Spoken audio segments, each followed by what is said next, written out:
Hello everyone and welcome to our video discussing on how to make a browser as default in Windows 11. By the way, Microsoft Edge is the default browser on Windows 11.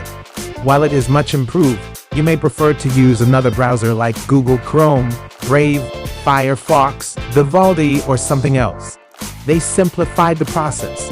Here's how to do it. In the taskbar, go to the Start button, right-click, and select Settings.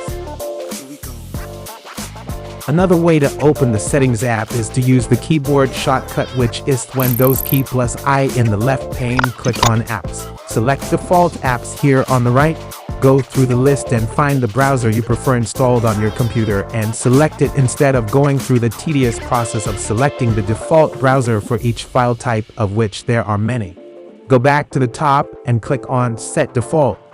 This will now set your browser as the default for most of the file types.